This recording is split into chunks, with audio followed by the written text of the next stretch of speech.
आज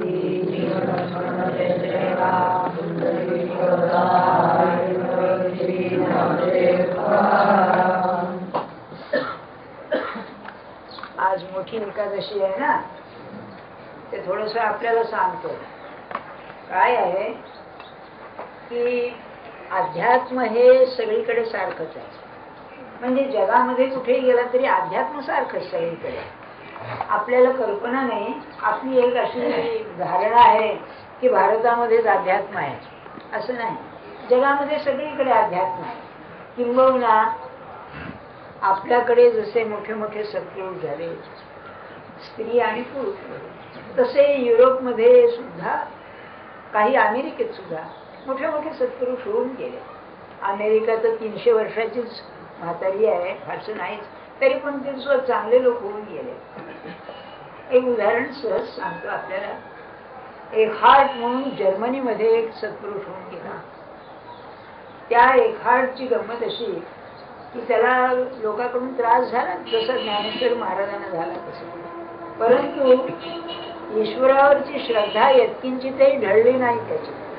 आणि इतकंच नव्हे तर त्याच्या जीवनाचा मूल मंत्र असेल तर जे तू करतो आहेस ते माझ्या कल्याणाचंच आहे, हिताचं आहे, हा त्याचा मूल मंत्र. त्याचं तत्वज्ञान इतकं उच्च आहे की आपल्याकडे सगुण आणि निर्गुण असा जो भेद आहे, सगुण कितीही जरी चांगलं असलं, मोठं असलं, तरी शेवटी निर्गुणातच जायला पाहिजे.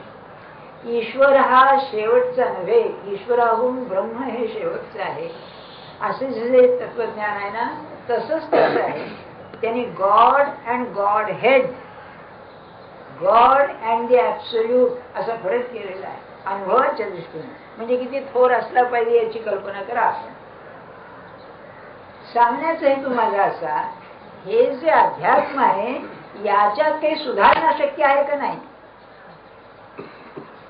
तर असं आहे, अध्यात्म हे सनातन तत्वज्ञान आहे, त्याच्यात सुधारणा नाही, पण त्याच्यामध्ये मांडणी मात्र निराळी करता येते, सोपी करता येईल, प्रापंचिकांना उपयोगी अशी करता येईल, किंवा असा मार्ग दाखवता येईल की ज्या माणसाला कधी आशाच नाही कधी पुढे पडायची, त्याला ते उपयोगी पडेल.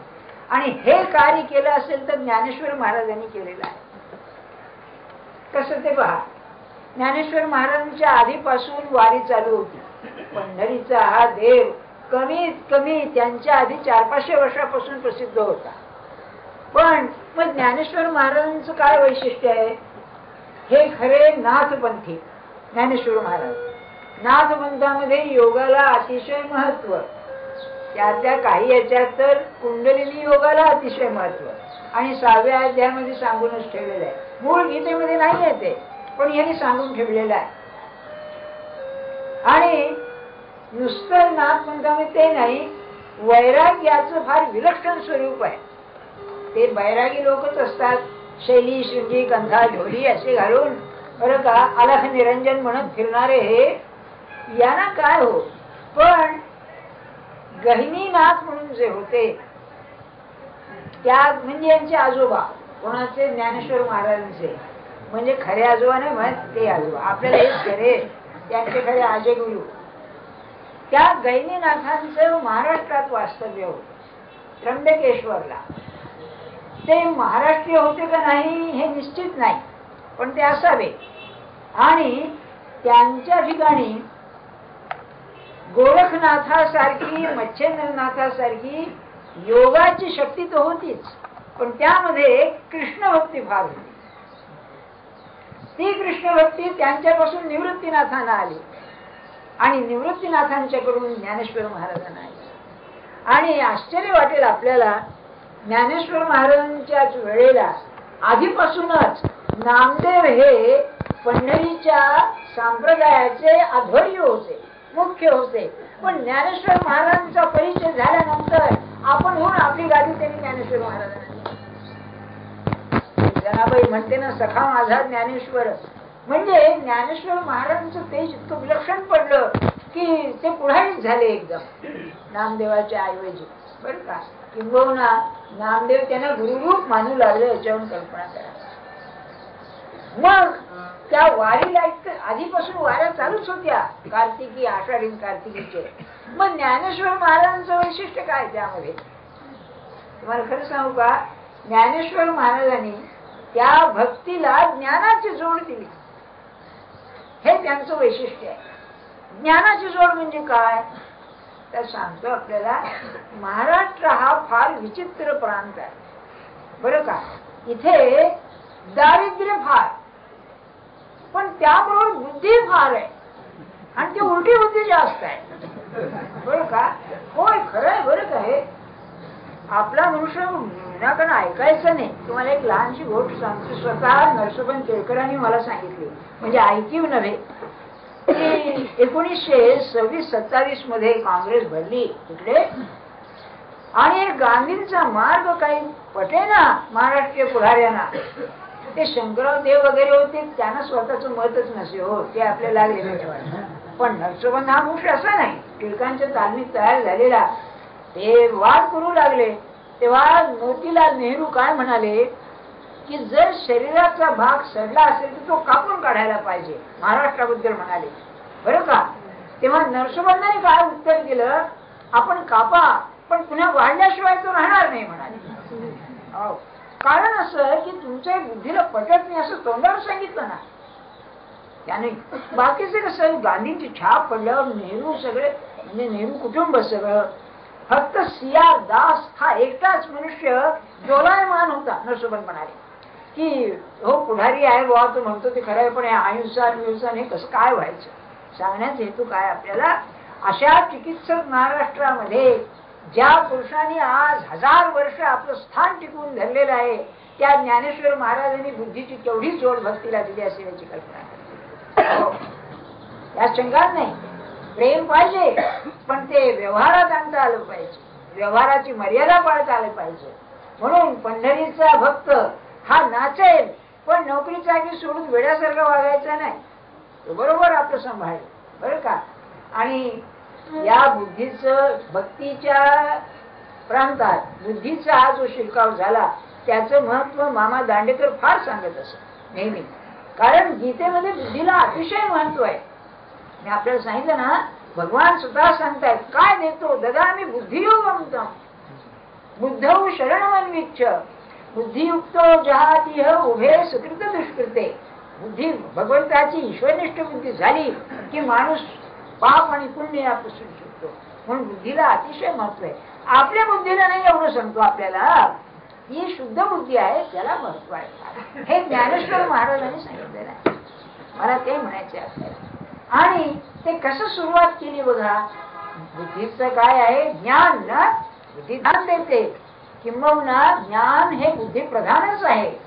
दृश्यते त्वग्रया बुद्ध्या, परमात्म दर्शन बुद्धीला होत असतं, शुद्ध बुद्धीला बरं का. तेव्हा हे जे बुद्धी आपण म्हणतो याचं कार्य तरी काय आहे. ईश्वरनिष्ठ बुद्धीचं कार्य भक्ती कशी करावी हे सांगणं आहे.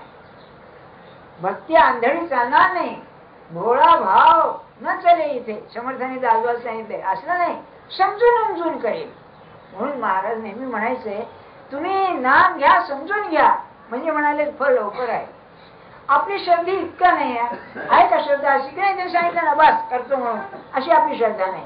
बरं अक्कल तरी म्हणावं, नीट समजून घ्यायची ती नाही, मग योग्य विचार करून करायला पाहिजे बरं का.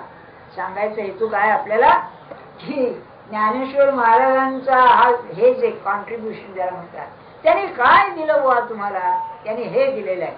अत्यंत विचारपूर्वक तुम्ही जीवनाचं ध्येय ठरवून मग भक्ती करा. तर थोडीशी लहानशी गोष्ट सांगतो आपल्याला. वास्तविक गीतेमध्ये ज्या गोष्टी नाहीत, ध्वनीत सुद्धा नाहीत, त्या ज्ञानेश्वर महाराजांनी सांगितलेल्या आहेत बरं का. उदाहरण घ्या, साधी गोष्ट आहे. गीतेचे आरंभ कुठे होतो म्हणतात ना आपल्याला माहिती आहे, 2ऱ्या अध्यायाच्या 11व्या श्लोकामध्ये होतं. अशोच्यान अन्वशोचस्तुन प्रज्ञावादांश्च भाषसे आहे ना. गतासून अगतासूंश्च ज्ञान शोचंती पंडिता. श्लोकाचा सरळ अर्थ असा आहे किंवा ज्या गोष्टीचा शोक करू नको नाहीये त्याचा तू शोक करतो. आणि प्रज्ञावाद सांगतोस. प्रज्ञावाद म्हणजे बुद्धीनं मी म्हणतो खरं कसं हे दाखवतोस, हे प्रज्ञावाद बरं का. मग म्हणाले तुझा विरोध काय आहे, तर जे जिवंत आहेत आणि जे मेलेले आहेत या दोघांच्या विषयी पंडित लोक शोक करीत नाही. इथे मोठा प्रश्न असा आहे, अरे जिवंत माणसाचा शोक काय हो, नाही का? गतासून अगतासून, असू म्हणजे प्राण, गतासून म्हणजे मेलेले, अगतासून म्हणजे जिवंत असले म्हणजे प्राण, या दोघांचाही शोक करीत नाही. पहा, आपण विचार करा, या दोघांचाही शोक करीत नाही पंडित. पंडा म्हणजे ब्रह्म, पंडित म्हणजे ब्रह्म जाणलेला तो पंडित. अलीकडे भैयाला सो पंडित म्हणजे भाजीवाला, हे जाऊ द्या. तो एक भैया मला म्हणाला, हमको सबको पंडित बोलते, हम उधर प्रीस्ट असतो ना भटजी, त्याला पंडित म्हणतो म्हणले आम्ही. म्हणजे तुमचं पंडित बन जावं. सांगायचे तुका आपल्याला काय अर्थ असेल. त्याचा अर्थ असा आहे, ज्ञानेश्वर महाराजांनी बरोबर सांगितलं, मनुष्य मेला तर ठीकच आहे बा, वियोग होऊन राहता. जिवंत माणूस जर मेल्यासारखा राहिला तर त्याचा शोकच आहे, बरं का?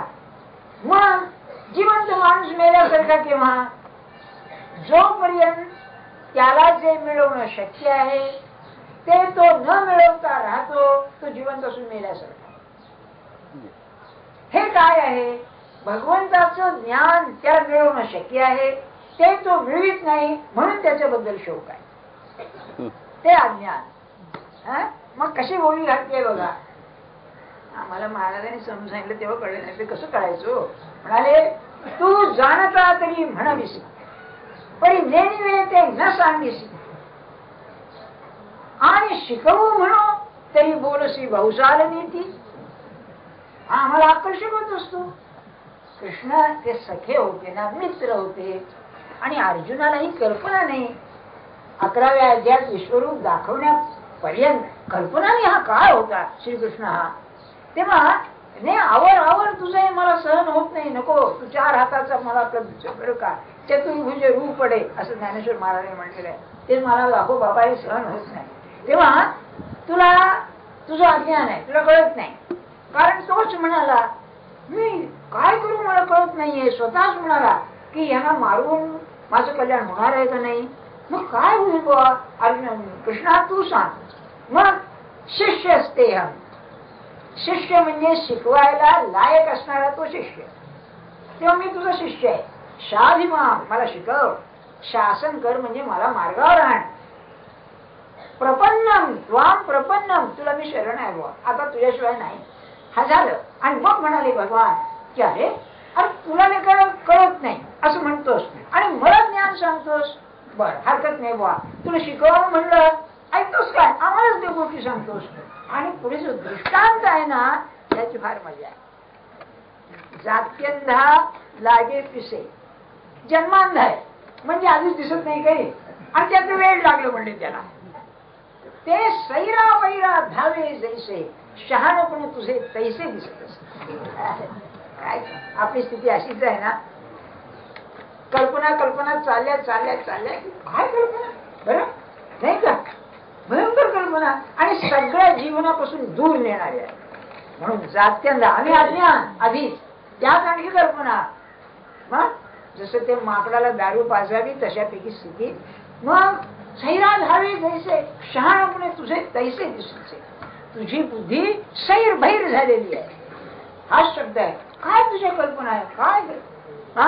ज्या अध्यात्म प्रांतातल्या सैर भैर कल्पना ते ज्ञानेश्वर महाराजांनी ज्ञानेश्वरी लिहून साफ नाहीशा करून टाकल्या. हे त्यांचं ठरायचं. अध्यात्म काय आहे मी सांगतो. घ्या तळ हातावर आवळा ठेवावा, तसा स्पष्ट पाहावा, तसं हे अतींद्रिय परी भोगवी नाही क्रिया करावी. अरे काय सामर्थ्य आहे त्या माणसाचं. हे सगळं अतींद्रिय ज्ञान मी तुम्हाला तुमच्या बुद्धीच्या कक्षेत आणून देतो. हे त्यांचं कॉन्ट्रीब्युशन ज्ञानेश्वर महाराज. बरं त्याने समजून करा काय आहे ते. आणि विचाराचा मार्ग हा असा आहे, विमानानं जाण्यासारखा आहे. खरा जर माणूस विचार करील ना तर काय चालला भार जायचं.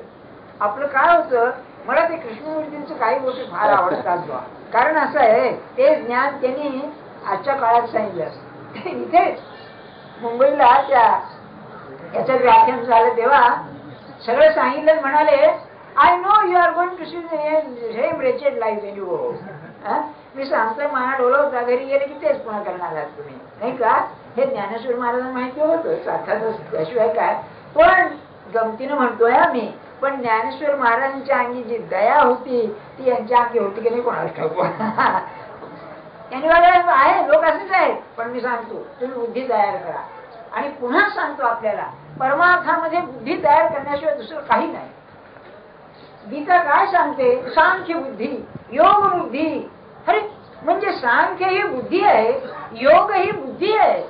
याचा अर्थ काय की बुद्धीची जी घडण आहे ती घडण बदलणं हेच आहे. महाराजांचं दृष्टांत फार अप्रतिम आहे. महाराज म्हणाले एकदम एक माणूस लठ्ठ होता, तो आशक्त झाला, कपडे बदलले, लागले नाही का? आशक्त झाला, शरीर हे झालं की कपडे बदलले. तसं म्हणाले माणसाची बुद्धी बदला, जीवन बदललंच त्याचे म्हणाले. काय? आणि तिथे आपण अडाण चट्टू सारखं करतो. बरं का? अडाण चट्टू म्हणजे कसा? तुम्हाला अडाणी चट्टू म्हणजे चट्टू आणलं पुढेही जात नाही, मागेही येत नाही. तसं या प्रपंचात गेला दुसरा पुढेही नाही मागेही नाही. आता संताला काय करावं लागेल असेल, नाही का? तुम्हाला बाहेर काढायला हात पडून त्याच्याच गायला मिठी माती दोघंही बुडाले गाव अशा काय केलं असेल काय? बघा मी एक तुम्हाला अभ्यास सांगू का? मी करीन पाहायला, पण मी नापास झालो म्हणून सांगतो तुम्हाला.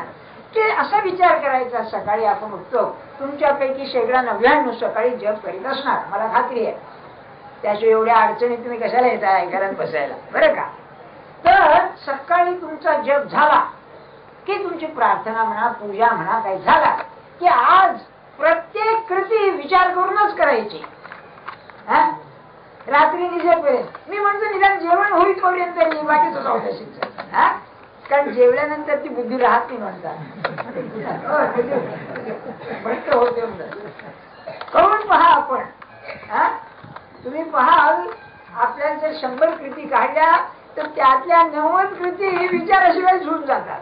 म्हणजे आपण विचार करीतच नाही, करतो नुसतं. म्हणजे विचार म्हणजे काय? आता काय करायला पाहिजे? ही कृती करीत असताना माझ्या ध्येयाच्या आड येत आहे का?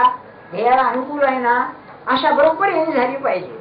आणि ती जर तुम्ही वृत्ती ठेवायला लागलात तर विचार या कृतीला जेवढा आणि जसा विचार पाहिजे तेवढाच कराल, बाकीचं करणार. बरं का? म्हणजे समजा तुम्हाला काहीतरी एक काम आहे, त्या कामाला लागणारा जेवढा विचार आहे तेवढाच कराल. बाकीचं तो मनुष्य असाच आहे, ते असंच आहे, असंच चालायचं, हे भानगडच राहणार नाही. जेवढी आपली शक्ती कॉन्झर्व एनर्जी तुम्ही करून तर बघा. आज एकादशी आहे ना, तर उद्या पारणं सुटायच्या आज निश्चय करा, नाही तर पारणं सुटायची गेली एकादशी, पुढची एकादशी मध्ये खरा विचार नाही. प्रत्येक कृती मी करीन ना विचार करून करेन, विचार करून करेन. मी तर असं म्हणेन आपल्याला सत्पुरुषाचं एक लक्षण असेल तर हे आहे की प्रत्येक कृती त्याची भगवंताशिवाय होणारच नाही, भगवंताच्या साक्षीत्वानाच होईल. यालाच बुद्धियोग म्हणतात. बुद्धियोग म्हणजे काय? आणखी तो मला पाहतो, तो साक्षी आहे म्हणूनच तो कधी. फार कठीण आहे बुवा. काय बुद्धी फसवते आपल्याला, बोलून सोय नाही. की करीत असताना उगीच कुठचे तरी विचार करून करतो, योग्य विचार आहे तो होतो नाही. आणि अशी सवय लागली ना तर माणूस किती चुकायचं कमी चुकेल फार. कारण बुद्धी ही निर्णय बरोबर देत असते माणसाला. म्हणून हा एक अभ्यास आहे करायला. आता एकादशीचं राहू द्या महत्व, बाकीचं महत्व ठीकच आहे. ते फराळ बिराळ आमचं संपत्ती आहे सगळं, त्यात काय नाही. अध्यात्माच्या दृष्टीनं आपला विषय आता घ्यायला पाहिजे. तो असा आहे. आता मागच्या रविवारी त्यांनी काय सांगितलं आपल्याला की म्हणाले, मला ऐकण्यासारखं आहे. एक अग्नी आहे, कोळशे निखारे पेटलेले आहेत, धूर नाही, त्याच्यावर राख घातली, राख दडपली त्याच्यावर आपोआप भिजून जाते. असं आपण अंतर्मुख झाल्यावर आपल्या ज्या वासना आहेत त्या वासना अशा दबतात आणि दाबून ठेवल्यामुळे आपोआपच नाश होतो. असं आहे. तेसे दृष्टादृष्ट स्पृहे निमणे झालेची आहे. या वासना या जगाबद्दल, पलीकडच्या जगाबद्दल, दृष्ट अदृष्ट. दाबून टाकल्या की गेल्या कशा. आगी दडपली या धुये राहीजे जैसे. आगीनं आपलं राखेनं अग्नी जसा दडपावा म्हणजे जातो तशा या स्पृहा नाहीशा होता. मग परमार्थामध्ये जर अंतर्मुख व्हायला पाहिजे कशा करता. आपल्याला हृदयातल्या ईश्वराचं दर्शन घ्यायचं. तो जसा आहे तसं मन झाल्याशिवाय तिथे जाता येत नाही. तो अतिशय सूक्ष्म आहे तसं मन सूक्ष्म व्हायला पाहिजे. वासना आपल्याला दृश्यामध्ये ढकलते ती स्थूल आहे त्यामुळे ही वासना नाही करायला पाहिजे. हो तो मला पाहिजे ही वासना सुद्धा आड येईल तिथे. मग बाकीच्या येथील आहेत काय पण ती क्षम्य आहे. समजा त्याने असा दृष्टांत दिलेला आहे फार ऐकण्यासारखा. मला खरं भगवंताकडे जायचा मार्ग लागला आहे हे केव्हा ओळखावं. त्याने वेध शब्द वापरलाय. वेध म्हणजे मी सांगितलं कक्षा ऑर्बिट असं आहे. पृथ्वीची कक्षा आहे. पृथ्वीचं जे गुरुत्वाकर्षण आहे त्याची कक्षा ठरलेली आहे. ती सोडून पलीकडे गेला की चंद्राची कक्षा. जोपर्यंत पृथ्वीच्या कक्षेत आहात आपण तोपर्यंत पृथ्वीकडेच खेच. चंद्राच्या कक्षेत गेले की चंद्राकडे खेच. तर अशी आपण कल्पना करा की पृथ्वी म्हणजे माझं एक दृश्य जग आहे, देहबुद्धी आहे आणि आत्मा हा चंद्र आहे. भगवान रामचंद्र म्हणतात कृष्णचंद्र म्हणतात ना. तर परमात्मा हा चंद्र अशी कल्पना करा. तर पृथ्वीच्या गुरुत्वाकर्षणाची जी शक्ती आहे त्याला ओलांडून मला चंद्राकडे जायचंय. याच्यातून त्याच्या पलीकडे वासना ही अशी खेचते खाली गुरुत्वाकर्षणासाठी. ती सारखी दृश्यातच खेचते. ती तोडून पलीकडे जायचंय. म्हणून वैराग्य आल्यानंतर त्याला आत्म्याचा वेध लागतो असं ज्ञानेश्वर महाराज म्हणतात. अरे यात मी लोक विसरता असं दिसतंय. मग पुन्हा ज्ञानेश्वरी सांगायला हरकत नाही जर तुम्ही आम्ही जगलो तर. याला 17-18 वर्ष झाली. नाकात दम आलाय आपल्या.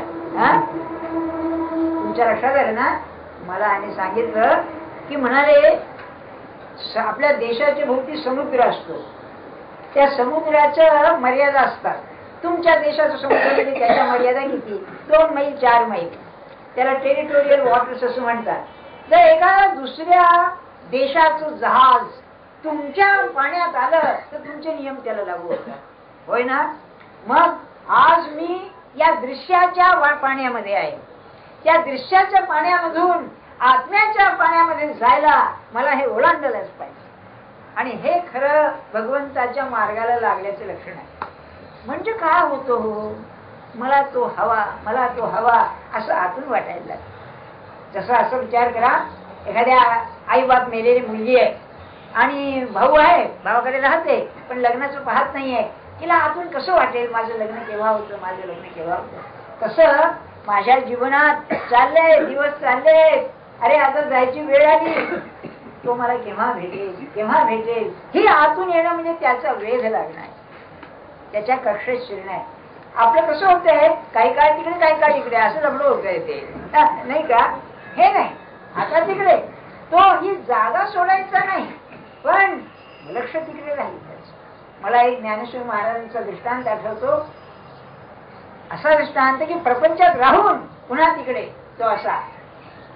ज्ञानेश्वरी कशी वाचावी ज्ञानेश्वरीचा रस कसा घ्यावा हे पहिल्या अध्यायातच सांगितलेलं आहे. ते म्हणाले आधी अर्थ सांगतो आपल्याला की कुमुदिनी कमलिनी म्हणजे चंद्र आपलं सूर्यकमल आणि कुमुदिनी म्हणजे चंद्रकमल. याचा अर्थ असा सूर्य उगवला की कमलिनी विकास पावते उमलते आणि चंद्र उगवला की कुमुदिनी विकास पावते. बरं का. हा त्याचा अर्थ. तर म्हणाले चंद्र आकाशात कुमुदिनी तळ्यात म्हणजे केवढा अंतर आहे बघा. ही पृथ्वीवर तो आकाशात. पण प्रेमाचं लक्षण सांगतायत का आपुला ठावो न सांडिता आपुली जागा न सोडताना आपुला ठावो न सांडिता आलिंगीचे चंद्र प्रगटता हा अनुराग भोगिता कुमुदिनी जाणे. हे प्रेम भोगायचं जाणते कोण कुमुदिनीच जाणते. तसं हा प्रपंचात राहील पृथ्वीवरच राहील पण भगवंताशी चिकटलेला राहील. याला साहित्यामध्ये संक्रांत आलिंगन असं म्हणतात, की जे आलिंगन ओलांडून जातं सगळ्याला. म्हणजे आणि कसं सगळ्यात हे जे प्रेम आहे हे कुणीतरीच जाणते म्हणा. तसं प्रपंचात सगळी व्यवस्था आहे, खायला प्यायला नवरा बायको मुलं बाळ घर दार सगळं अनुकूल आहे, पण लक्ष त्यात नाही. जसं त्या कुमुदिनीचं तिकडे लक्ष आहे तसं ह्याचं लक्ष तिकडे. हे आहे सगळं, हे प्रारब्धाने येईल जाईल शिंच काय ते शिकलं पाहिजे. म्हणजे वेध लागला, विद्यार्थी काय वेध केव्हा लागला तेव्हा लागला. बर, वेध लागला, वासना कमी झाली. आता काय प्रश्न आला तेव्हा मागच्या रविवारी सांगितलं की आता त्याची अवस्था काय होते. ओळी अशी आहे, म्हणून नियमियाला मानसी स्पृहा नासोनी जाय जैसी. फार शब्द अप्रतिम आहे सांगू तुम्हाला. स्पृहा नासोनी जाय जैसी, नाश पावते. नासणे म्हणजे तुम्हाला माहिती आहे नाही का, वासना वासना राहत नाही, तुच्छ होते. तुम्ही नासलेली वस्तू ठेवता का, फेकून देता की नाही. तर स्पृहा नासोनी जाय जैसी किंबहुना तो ऐसी भूमिका पावे. हे झाल्यावर त्याची काय भूमिका होते इथे आज सुरुवात आहे. याशी आहे, पै अन्यथा बोधू आघवा मावळोनी तया पांडवा बोध मात्रेची जीवा ठावो होय. त्या वेदाचं मुद्दा मी सांगितलं या ओळी करता. काय होतं म्हणाले, अन्यथा बोधू आघवा. बोध म्हणजे ज्ञान. अलीकडे बोध म्हणजे परसेप्शन या अर्थाने वापरतात प्रत्यक्षाला. या काही लेखाबिखामध्ये बोध म्हणजे ज्ञान हा अर्थ आहे. बुधनो बोध म्हणजे ज्ञान. अन्यथा बोध म्हणजे काय, संस्कृताची गंमत आहे बघा. यथा, यथा म्हणजे ज्या प्रकार. कथा म्हणजे कोणत्या प्रकारे. आपण कथा म्हणतो ना, यथा तथा त्या प्रकारे. कथा कोणत्या प्रकारे, सर्वथा सर्व प्रकारे. अन्यथा म्हणजे वेगळ्या प्रकारे. बरं का, हे शब्दाची गंमत आहे आपली. तर अन्यथा म्हणजे जे जसं आहे तसं न दिसता बाहेरच दिसतो, याला अन्यथा. तर अन्यथा भूत म्हणजे विपरीत ज्ञान. तर आपण भगवंताविषयी आज विपरीत ज्ञान आहे. म्हणजे कसं, तो काय आहे माहितीच नाही, तो भलतच दिसतोय. त्यांचं म्हणणं असं, हे संबंध जगत जे आहे हे परमात्मा स्वरूपच आहे, आनंद स्वरूप आहे. ते आम्हाला जड दिसतंय, सुखाचं वाटतंय. याला एक फार सुंदर महाराज दृष्टांत द्यायचं. एका माणसाला साप चावला. साप चावला तर तो उतरलाय का नाही, काय मंत्रतंत्र केले असते म्हणून त्याला मिरची खायला देतात. तर मिरची जोपर्यंत गोड लागते तोपर्यंत साप उतरला नाही. तसं हे आनंदरूप जगत जे आहे हे आनंदरूप न वाटताना जोपर्यंत दुःखमय वाटतंय तोपर्यंत मिरची गोड लागते, तोपर्यंत सापाचं मीठ उतरलं नाही. हा अन्यथा बोध आहे. किंवा एक माझ्या विद्यार्थ्यांनी मला गंमत सांगितली अन्यथा बोधाची. बरं का, तो काय, मी काही दिवस विल्सन कॉलेजमध्ये व्याख्यानं द्यायला जात असे इंडियन फिलॉसॉफी. तेव्हा त्या इंटरॅक्टच्या मुलाचं काय झालं, एका मुलीची वही पडली खाली. जाताना यांनी उचलून दिली तिला. तेव्हा ती हसली म्हणाली, थँक्यू व्हेरी मच. याची कल्पना काय, तिचं प्रेम आहे याच्यावर. बरं का, ऐकायला घरी पुढे गंमतच आहे. ते वर्तमानपत्र तयार होतं पुढे. काय हा तिच्या मागे लागला, भेटायचं आहे करायला. ती टाळायची. तो काळ आता 25-30 वर्षाचा मागचा काळ, अलीकडचा काळ होता. तेव्हा एके दिवशी फार हा करायला तिने त्याला चप्पल मारली. बरं का, तेव्हा अन्यथा बोधाचा परिणाम हा असा झाला. अन्यथा बोध. अरे म्हणून मी त्याला नेहमी म्हणे, बरं का, प्रेम हे की नाही वन वे ट्रॅफिक असता कामाचं नाही, टू वे ट्रॅफिक पाहिजे.